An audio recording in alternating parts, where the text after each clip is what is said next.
Greetings Space Pioneers, it's Kryptonite and I'm back with some intel that will redefine how you stock up on ammo, weapons and make some insane amount of credits. So are you sad about the latest patch where the infinite ammo glitch from the vendors has been patched?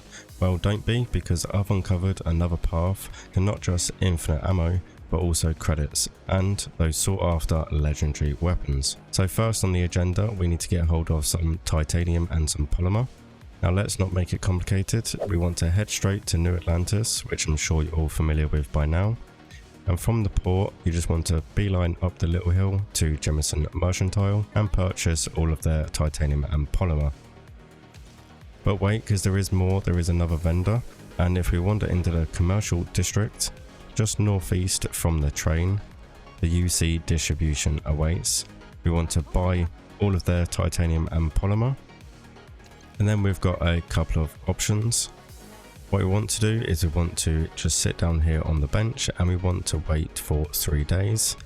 This will give the time for the vendors to restock.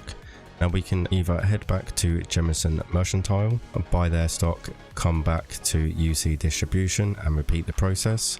Or what I like to do is just stay here at UC distribution, just buy their stock, wait 3 days and then carry on buying as much as we can. Okay, so with all our resources in hand, we want to pick any planet of your choosing and we want to make it home with an outpost. Now it's time to shatter some misconceptions here.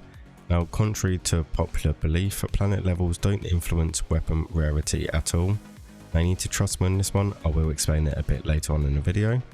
So once we have landed on a planet of our choosing and we have placed down an outpost, from here we want to make sure we do a hard save, make sure it's a hard save and not a quick save, and then we want to load back in.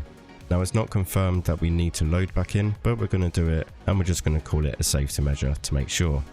So once we have loaded back in, we want to venture into the build menu and we want to head to the display tab and we want to look for the weapon cases. Now you notice that there's 3 types of weapon cases. You've got small ones which are for your pistols, your medium one which are for your rifles including sniper rifles, and the large one for your big boom heavy weapons. Now you can choose whatever ones you want, whether you want to do multiple different types or you just want to stick to one type of weapon. That decision is completely yours. Now once we have finished building the cases, you will initially see that they seem to be pretty empty, but we're going to fix that. What we're going to do is just do a nice quick save. We're going to reload, and once we have reloaded, you will now see that all of these weapon cases have weapons in. Now we can either go individually and open them all up and take whatever's inside, or we could just simply dismantle the outpost and the game will reward you by filling up your inventory with everything that's in them cases, and on a bonus we'll get all of the resources back we used to build them. And now we have all the weapons, let's talk about the weapon tiers and the rarities and clear up the misconception I mentioned earlier. So first of all, we've got 4 tiers. We've got the base, calibrated, refined and advanced. Now these don't correlate with the weapon modifiers, that's where the weapon rarity comes in. But a nice rule of thumb is that calibrated weapons generally pop up around level 10, refined weapons are normally around level 25, and then advanced weapon level will be 40. Now as for weapon rarities, these range from common to legendary, and unfortunately it's all about RNG, so there's no guarantees of what weapon rarity you will have, but who doesn't love a surprise, eh?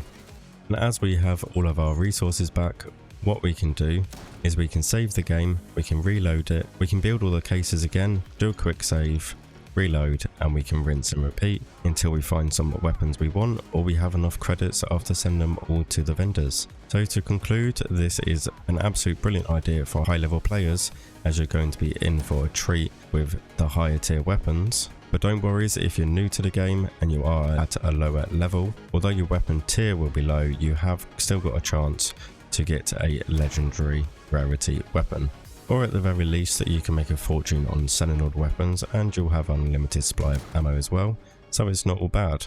So that's it everyone, that is our power pack guide for the day. So dive in, have fun and game on. If this helped, show me some love with a thumbs up, And for more revelations and game hacks, you know where to find me. It's been Kryptonite here, and I will see you in the next video.